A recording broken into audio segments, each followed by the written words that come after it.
Hola, ¿qué tal, Jacob? Bienvenidos a un video más de El Jacob. Pues tremendo debate se armó entre Abraham Casa e Israel Jiménez, y es que le termina dando una tunda contundente el mismísimo Israel, el senador de Morena.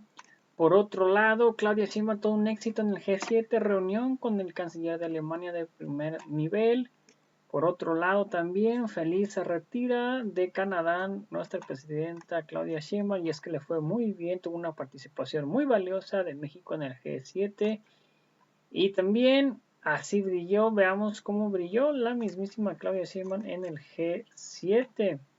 Increíble, pero cierto. Así que pues bueno, sin más preámbulo, pues veamos de qué se trata, cómo estuvo, y ahorita comentamos por qué no. Y todo comenzó pues prácticamente así, de esta manera, donde ahí Claudia Sheinbaum brillando y el peanismo furioso por esto. Miren nada más.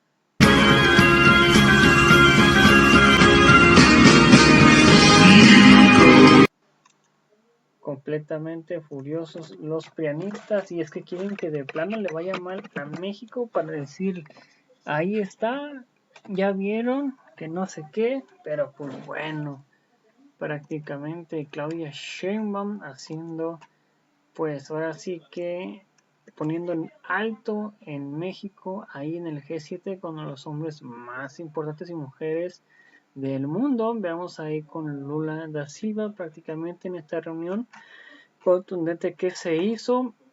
Y pues bueno, por otro lado, veamos ahí también con el canciller de Alemania, que también tuvo una reunión contundente, poderosa, llamativa, imponiéndose prácticamente la mismísima Claudia Sheinbaum, donde pues al parecer los pendientes no hallaban a dónde meter la cabeza, y es que pues fue muy pero muy productiva esta reunión, este G7. Al parecer se quieren muchísimo más inversiones acá para México. La mayoría quería platicar con Claudia Sheinbaum por lo mismo. Y ven aquí su participación, su cierre prácticamente. Dice que se va feliz de Canadá. Presidenta, un minutito. ¿Cómo estuvo la llamada? La mañana ya hasta a la mañanera, espérense a la mañanera. Adelanto, presidenta. Fue una muy buena llamada y acordamos llegar a un acuerdo global, y fue buena llamada. Ya mañana les platico más en la mañanera, no sé, unos 15 minutos. ¿Cuándo la reunión trilateral, presidenta? Este encuentro. Por lo pronto ya avanzamos mucho en esta última llamada. Mañana platicamos. Un balance pequeño de su participación. Muy importante la participación de México en este evento. Agradecer sobre todo al primer ministro de Canadá la invitación. Nos reunimos con varios jefes de Estado para estrechar las relaciones con México. Su participación en el pleno. En un rato van a conocer ¿Qué temas hablé de la paz y de la importancia de la prosperidad compartida, y también hice una mención a los mexicanos en Estados Unidos. ¿Para cuándo la reunión trilateral, presidenta? ¿Ahí a qué acuerdo se llegó, presidenta? Seguir colaborando. Con todos los países acordamos que nuestros equipos comiencen a trabajar para una relación más fuerte. ¿Para cuándo la reunión trilateral, presidenta? Gracias, presidenta. Bueno, pues ahí está Claudia Sheinbaum, que se esperen hasta la mañanera. Increíble, pero pues ahí están los resultados. Al parecer sí son frutos. Y aquí van a criticar, que hasta por todo critica la oposición, que porque se fue en un avión comercial. Y pues bueno, así fue como se discutió el debate. ¿Ustedes qué opinan? ¿Quién ganó? Yo estaba en la sala de espera y de repente la vi llegar sola, prácticamente con su secretaria nada más, solita. Y creo que eso está bien, porque antes había toda una parafernalia que rodeaba a los políticos con elementos de seguridad que eran a veces innecesarios, con todo un séquito de personas de presupuesto, y repito, mucho era parafernalia. Y yo la vi llegar sola a ella. Llegó incluso cuando le pidieron su boleto, la chica que le pide el boleto se dio cuenta hasta ese momento que era ella, sola, en un vuelo comercial como cualquier otro mexicano. Creo que habla bien. Ahora, es la jefa del Estado, mexicano, es la presidenta de México, y nosotros la respetamos mucho, pero creo que es bueno que se mande ese mensaje de que se acabó con ese, en donde los políticos vivían una realidad que era ajena a nuestro país. El principio que decía el presidente Andrés Manuel de que no puede haber gobierno rico con pueblo pobre, creo que esto es un cambio de esos esquemas que había antes. Eso es demagogia dura y pura, porque el problema es que ella tiene una responsabilidad distinta de cualquiera de nosotros. El tiempo que ella pierde en una condición de poca comunicación y poco trabajo significa tomar menos decisiones, significa dar menos directrices. No es cualquier ciudadana. Por supuesto tiene los mismos derechos y libertades, pero sus responsabilidades son diferentes. Segundo, no cualquier persona viaja en avión en este país. Por eso esto es demagógico y falso. El tema de una funcionaria de Estado de esa magnitud, pues tiene que estar protegida, tiene que tener condiciones. Para eso tiene el Estado Mayor, que dice que ya no existe, pero ahí está la Guardia Nacional por lo menos. Pues condiciones y aviones. ¿Por qué los generales? ¿Por qué el secretario general no viaja en aviones privados? Pues por su función. En aviones públicos. En aviones públicos, perdóname. ¿Y por qué el secretario de Marina no lo hace? ¿Por qué el procurador no lo hace? Por su responsabilidad. Y necesita la presidenta o un jefe, una jefa de Estado, viajar con gente para tomar decisiones. Eso es un populismo barato. Necesitamos una representación que eficientice su tiempo. ¿Quiere mandar mensaje de austeridad? Hay 1000 otras formas de mandarlo a Israel. Pero la verdad de las cosas es que su responsabilidad, el peso de su firma, implica una condición distinta por su cargo. Evidentemente, para este tipo de viajes hay todo un análisis de seguridad que realiza el equipo. Entonces, tampoco es que esté viajando de manera improvisada y sin que se hayan hecho análisis de todas las variables que podrían presentarse durante el viaje. Entonces, sí hay un análisis previo. ¿Cómo controlas a los pasajeros? Pues ya le pasó a López Obrador cuando empezaron a gritar, mejor ya se fue con aviones militares. ¿No? Pues con toda razón. Porque no es que le caiga bien a todos un mandatario, una mandataria. Y hay tensiones y hay conflictos. Ya si tienes el estrés de tu vida, que mañana vas a ver el impredecible de Donald Trump. Ya vas con, híjole, pues yo pienso que con muchos nervios. Hombre, en un avión del Estado Mayor puedes tener la reunión con el canciller, puedes tener la reunión con el secretario de Economía, con el asesor, dime cómo está, a ver cómo estuvo las manifestaciones todos los días se reúne. Déjame meter una siesta para no llegar acá toda con el todos los días, ¿no? Desde muy temprano se reúne con todo su gabinete la presidenta y entendemos que haya... Es un buen marco. Te prometo que no es una cosa de privilegios. Es un buen marco para este comentario, porque es que luego hay cosas que no guardan proporción. La semana pasada nos decía aquí Israel que ir a la Organización de Estados Americanos era malísimo. Mira esta foto. Ah, sí. Andrés Manuel López Obrador. ¿Qué dice en las letras que dice el nombre del edificio, por favor? Me iba a quemar. A ver, aquí está la Organización de Estados Americanos, está López Obrador, Ackerman y Nezaí Sandoval. John Ackerman. El 15 de marzo de 2017. Esta es la falacia de Morena. Cuando se acude a las instancias internacionales, cuando eran oposición, se podía. Pero ahora que son gobierno, no se puede. Es indebido, es malo, está lleno. Esa es la falsedad. Este personaje fue a la OEA. Este personaje. Bueno, ahora... Aquí está. Y ahora no se puede, ¿eh? No se debe. Oye, ¿quieres denunciar que hubo elecciones de narcoestado? No se puede. Oye, ¿quieres denunciar que hubo una elección judicial fraudulenta? No se puede. Son los compromisos del Estado mexicano, porque ellos sí pueden. Y la oposición no. Cuando eran oposición sí lo hacían. Primero hay que contextualizar la foto, hay que ver en qué momento fue, qué fue hacer. 2017, si lo recibió como ustedes en privado el secretario general de la OEA, ahí no se ve el secretario general de la OEA en privado. La OEA, como si ocurre. Fue aquí a la Comisión Interamericana y justo para denunciar a Peña. A Trump y a Peña. Pero no a tener reuniones privadas, que eso es lo que yo decía la semana pasada. ¿Se vale o no se vale? Hay diferencias. ¿Se vale o no ir a la OEA? Los organismos ¿Se vale o no se vale? Ese es el tema. Es que ustedes no entienden lo que significa la construcción de la defensa de tus derechos que te da la Constitución. Es un derecho constitucional, Israel. Y ese es el pensamiento fascista. Ustedes dicen, ¿quién y cómo puede ejercer sus derechos? Como lo hicieron solo los presidentes de los partidos, como lo mencionamos hasta en más de una ocasión en el caso de Alito Moreno de 2022. Jorge Triana, bienvenido. Buenos días, estimada Azucena. ¿Cómo estás? Emilio Israel. Muy bien, muchas gracias. Escuchándolos con atención. Y bueno, a ver, yo tengo un dato adicional al que está presentando en este momento Emilio. No solo es esa fotografía. El día 7 de junio del año 2018, Andrés Manuel López Obrador salió a presumir, adivinen qué, el reporte de la OEA después de haber vigilado la elección en la que él mismo ganó. Exacto. Y dijo que el reporte decía que era una elección limpia, lo cual fue, que era una elección ejemplar, lo cual fue, y salió a presumir un reporte que ahora sus simpatizantes denuestan. Entonces, eso me parece muy ilustrativo. Y sí se reunió también en corto con el titular, con Almagro en su momento. Él mismo lo anunció, cabildearon una serie de cuestiones. ¿Por qué está con esa fotografía con Nezaí Sandoval, sobrino de la exsecretaria de la Función Pública? ¿No? Porque, creo que es hermano. Hermano de Merendira Sandoval. Está ahí porque Nezaí Sandoval estaba llevando un litigio para poder acusar supuestamente por crímenes de lesa humanidad al gobierno de México en su momento. Y tuvieron una reunión con Almagro. Y tuvieron varias reuniones para cabildear ese asunto. Por cierto, Nezaí Sandoval terminó trabajando, adivinen dónde, en la Suprema Corte, y adivinen con quién. ¿Usted está buscando cómo emigrar legalmente a los Estados Unidos? Quédese atento porque hoy les voy a compartir una manera que mucha gente no conoce de cómo usted puede vivir, trabajar o estudiar junto con su familia en los Estados Unidos de la manera más directa como profesional. Soy el abogado de inmigración Carlos Colombo y el día de hoy vamos a charlar de una oportunidad que mucha gente en Latinoamérica no conoce.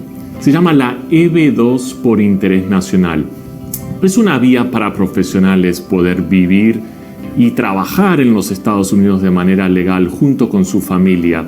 Vamos a charlar de los requisitos. ¿Cuáles son los requisitos de la EB2 por interés nacional? Bueno, primero que todo usted tiene que tener un título universitario de 4 años o más de universidad y 5 años o más de experiencia profesional en su carrera. Con ese requisito, usted ya cumple con la primera parte de la EB2 por interés nacional. La segunda parte es comprobar interés nacional. Y eso es donde nosotros como profesionales los vamos a ayudar a comprobar. Mucha gente me dice, Carlos, la EB2 es para gente que ganó el premio Nobel, para gente con habilidades extraordinarias. No. Todo tipo de profesional puede calificar mientras cumpla con esos requisitos. Título universitario, 5 años o más. En la oposición no es privilegio en mí, ¿sabes? Entonces, la presidenta Claudia Sheinbaum habló también de la Organización de Estados Americanos de los Observadores del Poder Judicial, destacó una opinión de una de las observadoras diciendo que la elección había sido buena y etcétera, etcétera, pero luego cuando sale el reporte de la organización diciendo que no, que esto no se debe aplicar en ninguna parte del mundo, por favor, se molestan con la OEA. Bueno, nosotros habíamos dicho, ya había en esta mesa hace 15 días, había mencionado que era parte de una estrategia. La OEA, habíamos dicho, se constituyó como un elemento, una herramienta de Estados Unidos, yo lo mencionaba como su antecedente, para evitar la influencia soviética en América. Y eso digo, no, ese es el origen, ese fue el origen de la OEA, yo solo estaba contextualizando. Y después lo que yo estaba mencionando es que en los últimos años la OEA comenzó, a través de su secretario general en ese momento, que era Almagro, a fortalecer a la derecha en América. Eso nadie lo puede negar. El tema es que ustedes lo que nosotros decíamos a los organismos internacionales cuando les dan la razón. Cuando el organismo internacional dice algo bueno el gobierno, entonces hasta en la mañanera le aplaudan. Cuando hay una crítica, por ejemplo, de los organismos de derechos humanos, los salen a atacar. Lo que Morena y incluso el presidente Andrés Manuel sostuvo es que hace falta una reforma que haga que la Organización de Estados Americanos realmente represente los intereses de todos los países y no solo mayoritariamente. Pero la presidenta ya dijo que no nos vamos a salir de la OEA. No, y está bien. Lo que México ha pedido, pero también sería la lógica. Pues es que son bananeros. El gobierno de Monera es bananero. No, lo que pasa es que la OEA no podemos decir que es un organismo perfecto. Tiene y debe haber una reforma, que es lo que ha sostenido México. No puede llamarse Organización de Estados Americanos cuando excluyes a países como Cuba. Puedes estar muy en contra. Nadie dice que no. Nadie te está obligando. ¿Sabes que Cuba se autoexcluyó? Ahí hubo una expulsión. ¿Sabes que Lula pidió el regreso? ¿Estás enterado? Mira, es que México también lo ha solicitado. La ignorancia da licencias extraordinarias. Pero México ha insistido. México ha insistido en que se permita nuevamente la integración de Cuba en la organización. Venezuela se fue, Nicaragua se fue, ellos se van a Israel. O sea, mira, puedes estar a Cuba de la OEA. Se expulsó y se le reinvitó. ¿Sabes quién? Lula lo invitó. Lula lo invitó de nuevo. Tienes razón, cuando la tierra estaba caliente en la Guerra Fría, carnalito. Pero ha evolucionado. Cuesta menos el verano Terrawi. 45 minutos y bueno, pues el día de ayer el Instituto Nacional Electoral pues decidió darle validez a la elección del Poder Judicial, entregó las constancias a ministros y ministras electos, a pesar pues de que casi todos coincidieron en que los acordeones entregados por Morena coincidían en el 80% con los resultados. Esto dijo el consejero Arturo Castillo.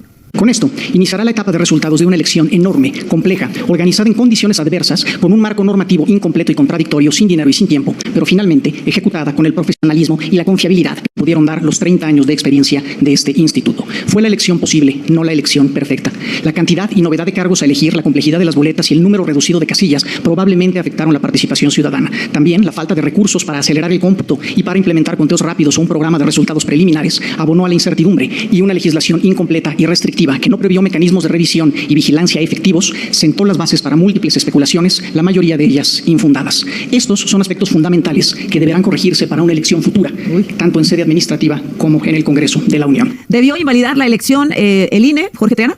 Pues evidentemente que sí. Bueno, es una elección que fue fraudulenta de origen y que en su desarrollo se fueron acumulando más anomalías todavía. Nunca en la historia, nunca habíamos tenido un voto dividido en el Consejo Nacional del INE para la validación de una elección. Ojo con esto, nunca en la historia. Y la votación no fue abrumadora, fue 6 votos contra 5. Es decir, fue una votación dividida. Y los resultados, bueno, están a la vista de todos, caray. Para empezar, una elección donde no podemos decir que hubo una voluntad ciudadana expresada en urnas, porque fue la voluntad del acordeón lo que se expresó en las urnas. Se estuvieron repartiendo, hay denuncias incluso de carácter penal, de que fue el propio gobierno en muchas partes del país, incluyendo la Ciudad de México. Yo presenté a la Ciudad de México, quien estuvo distribuyendo esos acordeones. No eran apuntes de los ciudadanos orgánicamente, eran simulaciones de boleta impresas, mandadas a hacer en offset, ¿no? Hubo, por supuesto, acarreo de votantes debidamente validado, a pesar de que muy poca gente acudió a votar. El resultado del acordeón quedó plasmado casi íntegramente en el resultado final, y sobre todo, bueno, pues tenemos un resultado que es lo más lamentable de todo, donde el 100% de los integrantes de la Suprema Corte son militantes de Morena o que trabajaron en un gobierno de Morena, y el 100% de los integrantes del Comité de Disciplina Judicial, lo mismo. Entonces, bueno, pues creo que el precedente es nefasto, una votación dividida para algo tan sencillo, ¿no? Emilio, ¿debió el INE haber anulado la elección o invalidado, o eran mayores las consecuencias de hacerlo? Mira, el INE tenía evidencias y elementos suficientes para anularlo, y para no aprobar la validez de la elección. Como bien dice Jorge, la votación de este tipo de elección no tiene precedente. 6-5 quedó. Y el bloque de consejeros que son muy cercanos o dúctiles a Morena decidieron aprobar en bloque. Guadalupe Tadei, Norma de la Cruz, Jorge Montaño, Rita Bell, Luqui Vespadas, Carla Humphrey. Y eso, la verdad es que da mucha pena, porque el origen del Poder Judicial nuevo está manchado de origen. Hay una ilegitimidad y hay un conflicto a quien va supuestamente a aplicar la legalidad de este país. Segundo, es la mejor manera de construir conflictos. O sea, si creen que porque 1 de cada 10 votó por ellos, el pueblo decidió, pues es una falsedad. Hay una falla de origen. Es como cuando construyes una casa y los cimientos están mal, porque no le pusiste buena calidad, porque los albañiles estaban borrachos, porque el arquitecto nunca llegó, porque hizo malos planos, porque le pagó una lana al supervisor. Literalmente, el diseño de ese nuevo edificio tiene una falla de origen. Y termino. ¿Debieron tumbar la construcción? Claro que sí. Es que en realidad lo que resulta muy peligroso, y por eso yo hablaba la semana de este pensamiento fascista, es tomar el control de los 3 poderes a como de lugar. El haya sido como haya sido atómico. Morena ha decidido el secuestro del Estado. ¿Qué dices, Israel? No, yo creo que el INE consideró que no había los elementos suficientes para anular la elección. Eso fue lo que se determinó ayer por la mayoría de los consejeros, y también, hay que decirlo, sí se reconoció que en algunas había habido ahí más del 100% urnas embarazadas y eso debe ser sancionado. Nosotros mismos hemos buscado que esta elección sea un ejemplo, porque precisamente sabíamos que iba a estar bajo un escrutinio, bajo una narrativa de la oposición que ha tenido desde que se presentó la propia iniciativa, y por eso se buscaba que fuera lo más transparente posible. Entonces, estos casos extraordinarios que consideraron, 800 casos, un poquito más, eso debe de determinarse e incluso sancionarse e investigarse. Pero eso no mancha toda la elección. Ahorita comentaban el reporte que presentó quien encabezaba la comitiva de la OEA, que dijo, sí, efectivamente se manejaba el hecho de acordeones, pero en los que nosotros constatamos, en lo que ellos, los observadores, vieron, es que no fue determinante o no fue el uso generalizado. Sí, eso fue en un reporte que hizo horas después. No, yo estoy tomando lo que dijo el reporte en ese momento. Entonces ahí decía, los acordeones, según ellos, no fue. Pero el INE dice 80% de coincidencia. Sí, pero eso no puede atribuirse necesariamente a los acordeones. O sea, que haya habido una coincidencia.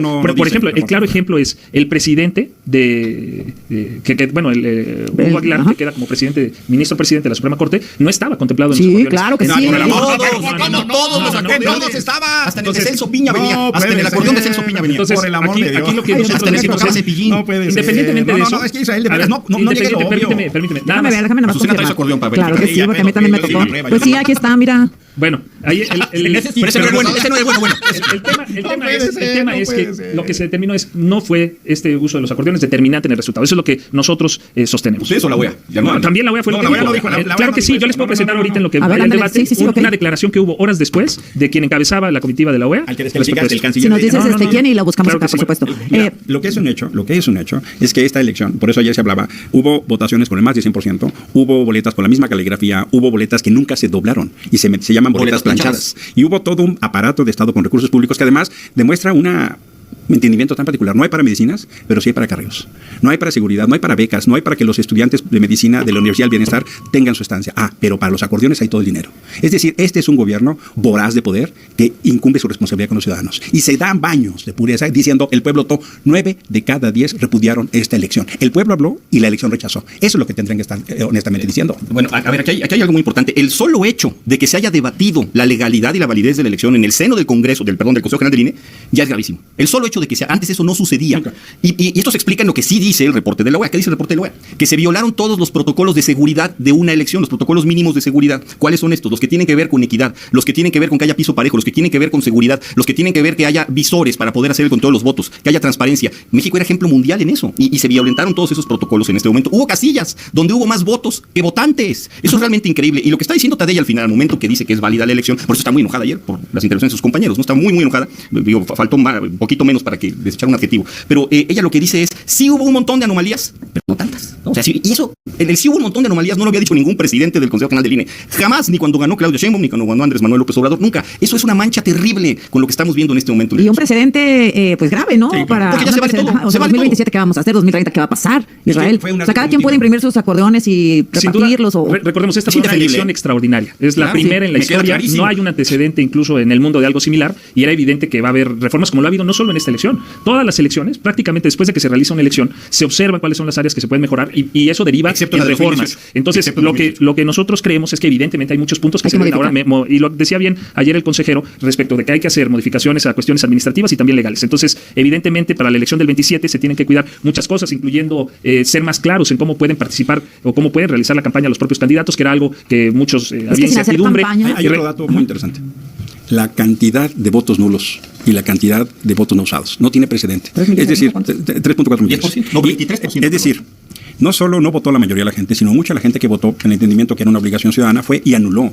Y por eso es que esos mensajes que tienen que ver con la legitimidad a Morena no le importan. Y eso lo que hace es deteriorar la calidad de la democracia. Lo que concluye la OEA es así. La misión no recomienda que este modelo de selección de jueces se replique para otros países de la región y da una elaborada explicación de por qué eso sucede. Y en este caso, lo que no puede hacerse a un lado es que hubo una elección de Estado. La presidenta, un día y otro también se metió, los secretarios de Estado, los gobernadores, los presidentes municipales. Eso es un fraude orquestado. Un dato rapidísimo. Al regresar, sí. Okay. Gracias, volvemos. De la mañana en punto. A ver, para terminar con este tema de la elección al Poder Judicial, la Suprema Corte o el Tribunal tienen alguna posibilidad, posibilidad legal para echar atrás la elección o no. Sí la tienen. Y nosotros estamos, cuando digo nosotros, digo Somos México y otras organizaciones, vamos a hacer, acompañando a juzgadores y juzgadoras que fueron candidatos, vamos a interponer antes del jueves una serie de denuncias, porque la batalla jurídica política la vamos a seguir adelante, vamos a pedir la nulidad. Nos parece y debe quedar absolutamente claro que no se puede normalizar los abusos ni el fraude ni la gandalle. Y si esta batalla tiene que salir fuera de México, así lo vamos a hacer en las instancias internacionales, porque lo que viene es una etapa absolutamente autoritaria para el futuro de México. El control de los tres poderes por parte de casi un grupo vinculado a la delincuencia es muy grave. Y no podemos permitir que eso sea normal. Vamos a dar la batalla jurídica, política y organizativa. ¿Esperan algo de la Suprema Corte o del Tribunal, Jorge? No, a ver, hay que ser muy claros aquí. Pues ante quién se va a impugnar, ¿no? Tendría que ser ante el Tribunal Electoral Poder Judicial de la Federación, el mismo tribunal que le regaló la sobrerepresentación al oficialismo y a través del cual logramos sacar la reforma que derivó en esta elección. Miren, la realidad es que aquí hay un veredicto ciudadano muy claro que le dio la espalda a esta elección. Quizá en un principio estaban a favor de que hubiera una renovación del Poder Judicial, pero viendo tantas anomalías se dieron cuenta de que no era procedente. Un dato que me parece muy, muy contundente. En Veracruz, donde se eligieron alcaldes, hubo 49% de participación para alcaldes, pero para el Poder Judicial solamente 14%. Eso quiere decir que una de cada 3 personas que entraron a esa casilla votaron para alcaldes, voltearon a ver la mesa del Poder Judicial y dijeron no, deliberadamente no voto. Y una de cada 3 personas que entraron a votar para el Poder Judicial o anularon su voto o lo dejaron en blanco. Y habrá que ver cuántos de esos fue un recadito Fernández Noroña, ¿no? Que creo que fue un alto porcentaje. Muy popular la mamá. Muy popular su familia, sí. ¿No? En esa elección. Entonces fue un mensaje ciudadano clarísimo. Yo entiendo que un alto porcentaje de la gente que no votó lo hizo porque estaba confundida, desalentada, no había incentivos, lo entiendo. Pero también hubo un alto porcentaje que lo hizo como rechazo, como manifestación de rechazo a una elección que es fraudulenta de principio a fin. O sea, para que nos quede claro ahí, la siguiente instancia para tratar de anular esta elección es Suprema y luego Tribunal Electoral Poder Judicial de la Federación. Puede haber vías de amparo que también puede dar a la Suprema Corte. Hay la vía electoral y la vía de amparo. Dos cosas legales, ¿no? Rápido, ¿no? Para que entendamos esto. El Tribunal Electoral es un tribunal de última instancia, ya no se puede escalar más, esto no puede llegar a la Corte. Correcto. Hasta ahí se va a llegar. Entonces tendría que ser ante instancias internacionales, una vez agotadas las de aquí. Los partidos políticos no pueden recurrir la elección, no se puede impugnar. Y la Suprema Corte, obviamente, que decide el futuro de la elección, pues es la que tenemos ahorita encabezada por Norma Piña. Si resolviere antes del 31 de agosto. ¿Qué tendría que? Tendría que, yo diría que tendría que. Bueno, decir nada más para concluir con lo del comunicado de prensa, es un boletín del 195 que emite el INE el día 2 de junio, en donde está haciendo mención de este informe que yo les comentaba, en donde dicen prácticamente los que observaron de la OEA, el uso de acordeones para inducir al voto es un delito. Está claro para la misión que inducir al voto a través del uso de estas herramientas, conocidas como acordeones, es un delito electoral, agregó Katia Uriona. Y luego dice, además, refirió que en el recorrido que hicieron por casillas seccionales no se pudo constatar una distribución intencionada o masiva sobre estas guías de votación, pero aseguró que observaron a personas electoras con sus notas personales. Es decir, eso es lo que está diciendo la jefa de la misión. No. Heraldo Muñoz fue el jefe de la misión, el canciller de Chile. Nada más no te confundas, carnalito. Esa es una persona que busca es parte de una delegación. Es parte de una delegación, pero eso no representa el informe de la misión. Entonces, decir nada más que eso fue lo que los observadores no. pudieron constatar. Katia dijo, ella es observadora. Ella es observadora. Ese no es el informe de la misión. Ese no es el informe de la misión. Ese era el punto. Ahora, respecto de la intervención del Tribunal Electoral, por supuesto que se pueden agotar todos los medios y nosotros creemos que el Tribunal va a decidir así. Respecto de... No, va a decidir así porque es lo legal, es lo que aplica, es lo constitucional, no hay elementos para determinar la nulidad. Eso es lo que observó el INE, la mayoría de los consejeros, y eso es lo que estamos seguros va a observar también. Sí, la mayoría por uno, ¿no? La mayoría por uno. Sí, algo inédito en la historia del país. No integrado completo porque Morena no quiso integrarla completa. ¿Qué esperamos del G7 y de la presencia de la presidenta Claudia Sheinbaum? Que me dicen que sí la acompañó el secretario de Seguridad, ¿no? Sí, porque bueno, es que estuvo aquí la semana pasada y nos dijo que no, pero siempre sí. Fue el secretario de Seguridad, Marc García Harfuch, Juan Ramón de la Fuente, Relaciones Exteriores y ¿quién más? Bueno, ahorita me dicen, ¿qué sería exitoso? Además de ver a Trump, que no nos humille, que no trate mal a la presidenta, como es costumbre. ¿Qué esperaríamos de la visita, del encuentro de mañana? Ojalá se logre el entendimiento para la renegociación del TEMEC y se arme una ruta donde se acuerde que se va a revisar el TEMEC. Ojalá se logre una ruta para poder conversar el tema de los aranceles y los temas de la población. Ojalá haya condición para contener las irresponsables e imprudentes declaraciones del presidente del Senado. Y ojalá haya un mecanismo donde se salvaguarde los derechos de los mexicanos en Estados Unidos. Y que se refrende el principio de la democracia, porque lo que estamos viendo acá es que los gobernadores locales de Morena, trogloditas en Puebla y en Campeche, está cañón. O sea, yo decía el pensamiento fascista la semana pasada, ahora toma forma en leyes en Puebla. La tipificación del delito, de veras es una cosa patética lo que está pasando en Puebla. Ley que busca sancionar a aquellas personas que a través de medios digitales insulten, injurien, ofendan, agravien o vejen a otra persona. Aquí cabe cualquier cosa. Hablé con la presidenta de diputados del Congreso y dice, no, es para proteger a mujeres, niñas, jóvenes, adolescentes. Ojalá que Claudia Sheinbaum refrende desde allá que estas cosas son inaceptables. Lo de Campeche, ahora le van a quitar una casa de Infonavit a un periodista. Es de veras el gobierno despótico. Y también pasó en Tamaulipas, cuando censuraron a Héctor de Mauleón y al Universal. ¿Qué les pasa? De veras, el pensamiento fascista toma forma. Todavía no ponen a sus jueces. Ojalá Claudia Sheinbaum mande el mensaje, para mí, importantísimo, decir, oigan, pasamos del prohibido prohibir a censurar en los estados que gobierna Morena. Al prohibido hablar. ¿Qué les pasa? Al prohibido hablar. A ver, Israel, Campeche, Puebla, Tamaulipas. Bueno, lo de Puebla, que es lo que está refiriendo Emilio, ahorita con el tipo penal, evidentemente es algo que se tiene que analizar. Morena está en contra de prohibir la libertad de expresión. O sea, eso es uno de nuestros principios. El propio movimiento se benefició de la libertad de expresión, que no había en ese momento, pero siempre la ejerció, porque era un derecho que nosotros reconocemos como inherente. Pero sí había mucha censura en ese momento, ya lo hemos platicado también en esta mesa. Se van a realizar mesas. Yo creo que, yo escuchaba lo que te decía la presidenta del Congreso de Puebla, y creo que sí es importante que se tipifique, porque también es una realidad. Hay violencia política de género. Creo que está muy, ya hay precedentes que pueden ayudar a delimitar bien el tipo penal. Sin embargo, creo que sí es riesgoso. O sea, yo sí veo un riesgo, porque el tipo penal efectivamente creo que no quedó con el texto apropiado y deja abierto, porque dice ofensas y algunas otras palabras que pueden ser muy ambiguas, y que un ministerio público que no necesariamente representa los intereses del gobierno, porque hay una independencia, puede malinterpretar. Entonces, creo que fue adecuada la propuesta del propio gobernador de que se abrieran estas mesas, de que se discuta más y que se realicen los ajustes al texto del tipo penal. Y de Campeche, pues también es gravísimo, porque ahí Campeche sin me ley, parece ¿no? aún más grave, ¿no? Porque ahí no es una ley la que está poniendo sobre la mesa, es una carpeta de investigación, ¿no? Por incitación al odio, un delito completamente en desuso en cualquier parte del planeta Tierra. Si no, pregunten el artículo 19, democrático, por supuesto, quizá en Cuba no, en cualquier régimen democrático, me parece muy grave, ¿no? Y además le suspenden su plataforma noticiosa, quién sabe por cuánto tiempo, ¿no? Le quieren quitar su casa porque quieren 2 millones, aparte voraces, ¿no? Quieren 2 millones de pesos, y la gobernadora no solamente lo quiere meter a la cárcel, le quiere quitar dinero, le quiere quitar su casa, sino además lo insulta. O sea, lo quiere meter a la cárcel por supuestamente insultar, y lo termina insultando. Le dice piraña, una cosa así. Pirañón. ¿No? La ley de Puebla había que censurar a Aida. A ver, yo nomás quiero decía algo aquí interesante, Puebla. Morena, el partido que está en contra de censurar y a favor de la libertad de expresión, propuso esta iniciativa censora en Puebla. Todos sus diputados la votaron a favor, todos sus aliados la votaron a favor. El gobernador de Puebla recibió la iniciativa y pudo haberla vetado. Yo no sé si no la leyó, yo quiero pensar que sí sabe leer el señor. La pudo haber leído y decir, esto es censora, yo soy de Morena y estoy a favor de la libertad de expresión, como dice Israel, pero no la vetó, y ahora quiere hacer un foro ya que está publicada. Eso es inédito, eso es una cosa de locos. Es el peor control de daños que se haya visto en la historia del planeta Tierra.